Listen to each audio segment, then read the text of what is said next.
నమస్తే అండి. నేను పద్మ సుసర్ల. ఈరోజు మా అబ్బాయి బేల్పూరి అడిగాడు. సరే బేల్పూరి చేద్దామని చెప్పి అన్నీ సిద్ధం చేసుకున్నాను. వీటికండి ముందు కొంచెం ఒక 10 మినిట్స్ ముందు మనం అన్నీ రెడీ చేసేసుకుంటే అప్పటికప్పుడు చేయడం ఈజీ అయిపోతుంది అన్నమాట. అగో మురిల్ని ఒక ప్లేట్లోకి తీసుకుని మైక్రోవేవ్లో వేడి చేసుకున్నాను. ఒక 2 మినిట్స్ అలాగా. ఇంకా కావాల్సిన పదార్థాలు పల్లీలు, ఉడికించిన బంగాళదుంప ముక్కలు, టామరిండ్ చట్నీ, మింట్ చట్నీ, ఉప్పు, కారం, కొత్తిమీర, పైన లాస్ట్లో వేసుకోవడానికి మిక్స్చర్ ఆర్ సేవ్ ఏదైనా బాగానే ఉంటుందండి. ఇప్పుడు ఏం చేయాలంటే అదిగో మింట్ చట్నీ నేను ఇంట్లోనే చేసుకున్నాను. టామరిండ్ చట్నీ కూడా నేను ఇంట్లోనే చేసుకుంటానండి. ఎందుకంటే బయట కొంటే అస్సలు ఎక్కువ రోజులు రావు, మనకి చాలా తక్కువ ఉంటుందన్నమాట. ఇంట్లో చేసుకుంటే మీరు ఎన్ని రోజులైనా ఉంచుకోవచ్చు. అదిగో కావాల్సిన పదార్థాలన్నీ చూసేసారు కదా. ఒక్కొక్కటి మింట్ చట్నీ, టామరిండ్ చట్నీ, ఉప్పు, కారం, సేవ్ ఏది మీ ఇంట్లో ఉంటే అదేనండి. ఇప్పుడు ఏం చేయాలంటే ఒక పెద్ద బౌల్లోకి మురీలు తీసుకుని బంగాళదుంప ముక్కల్ని మనం ఉడికించేసి ఉంటాం కదా, వాటిని చక్కగా చిన్న చిన్న బ్లాక్స్ లాగా కట్ చేసుకోవాలన్నమాట. ఈ కట్ చేసుకున్న బంగాళదుంప ముక్కల్ని ఆ మురీలు దాంట్లో వేసేస్తాం.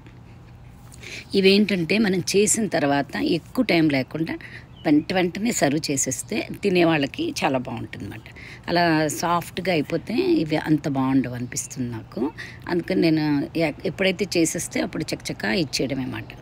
ఇప్పుడు ఈ బంగాళదుంపలు ఈ మురీలులో వేసేసాం కదా. ఇప్పుడు 1 by 1 అందులో కొంచెం కారం మీ రుచికి తగ్గట్టు. ఎందుకంటే అందులో ముందు రెండింట్లో టామరిండ్ చట్నీలో కారం ఉంది, మింట్ చట్నీలో కారం ఉంది. కాబట్టి మీరు చూసి కారం వేసుకోవాలి. పిల్లలు అది తింటారంటే కొంచెం తగ్గించుకోండి. అప్పుడు టామరిండ్ చట్నీ అండి, అది బాగా ఇష్టం మా వాడికి.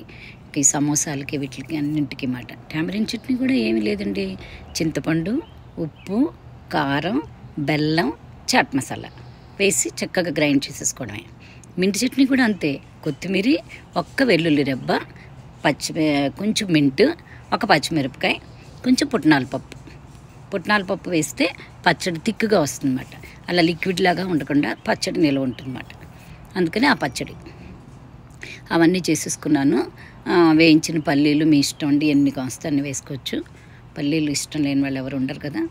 శుభ్రంగా ఇన్ని పల్లీలు వేసుకోండి. నెక్స్ట్ ఏమో ఎప్పటికప్పుడు అన్నీ శుభ్రంగా కలిపిస్తూ ఉంటే బాగా ఉప్పు కారం అంటుకుంటాయి. ఇప్పుడేమో మింట్ చట్నీ వేస్తున్నాను.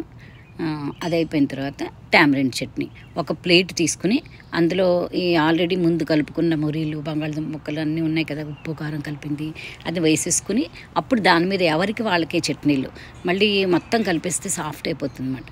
ఎవరి ప్లేట్లో వాళ్ళకే ఆ పైన మళ్ళీ టామరిండ్ చట్నీ, మింట్ చట్నీ అలా అన్నీ మళ్ళీ వేసేసి చక్కగా సేవ్ కానీ మీ ఇంట్లో ఏది ఉంటే అది వేసేసుకుని కొత్తిమీర అంతా పైన అందంగా అలంకరించుకుని చక్కగా సర్వ్ చేసేయడమేనండి.